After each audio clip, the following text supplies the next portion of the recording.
మానవలోకానికి స్వాగతం. మానవలోకానికి స్వాగతం. మాలోకానికి స్వాగతం. మంచి పుస్తకం ఒక స్నేహితుడు 20 సంవత్సరాలు పూర్తి చేసుకున్న సందర్భంలో మంచి పుస్తకం ఏప్రిల్ 27, 2024న ఒక పెద్ద ఉత్సవాన్ని జరుపుకున్నారు. ఈ ఉత్సవంలో అనేక మంది పుస్తక ప్రియులు, మంచి పుస్తకం ప్రియులు వచ్చి వారి అభిప్రాయాలను పంచుకున్నారు.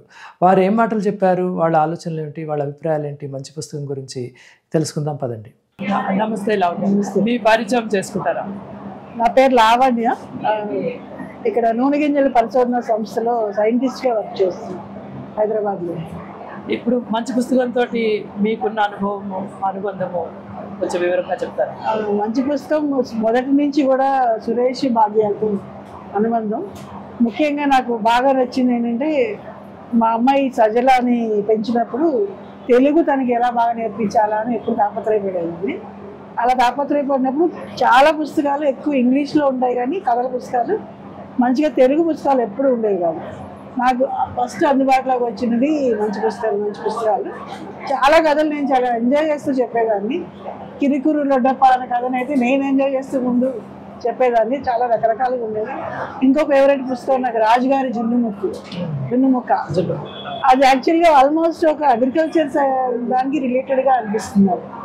అంటే ప్రకృతితో సహజీవనం ఎలా చేయాలనేది చిన్న కథ ద్వారా చెప్పినట్టు అనిపిస్తుంది. చాలా చాలా రకాలుగా నాకు ఈ మంచి పుస్తకం చేస్తున్న ప్రయత్నము అన్ని రకాలుగా కూడా నేను చాలాసార్లు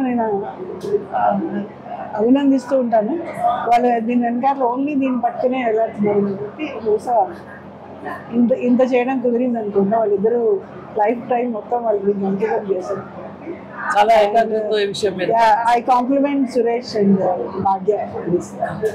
ముఖ్యంగా వ్యవసాయానికి సంబంధించిన పుస్తకాల్లో మంచి పుస్తకం నుంచి చాలా వచ్చాయి. గడ్డి పరకతో విప్లవం చాలా ప్రఖ్యాతి చెందిన పుస్తకం. మంచి పుస్తకం అంటే అందరికీ అది గుర్తొస్తుంది, వ్యవసాయంలో పనిచేస్తున్న వాళ్ళందరికీ.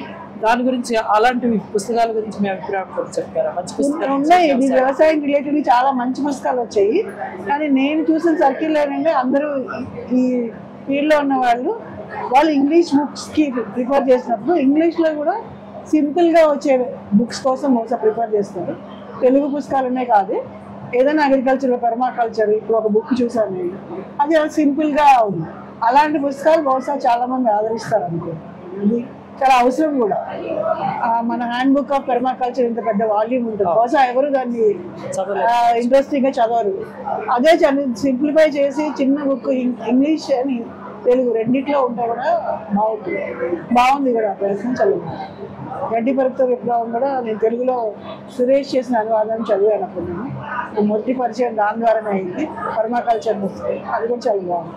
ఇప్పుడు మీరు మీ అమ్మాయికి పుస్తకాలు చదివి వినిపించామని చెప్పారు కదా, దాని మూలంగా మీ అమ్మాయికి పఠనాసక్తి పెరిగిందా? పుస్తకాలు చదవడం తప్పకుండా పెరిగింది, కానీ కొంతవరకు మన ఒక 4-5 క్లాసుల వరకు తెలుగు పుస్తకాలు చదవడంలో ఇంట్రెస్ట్ ఉంది.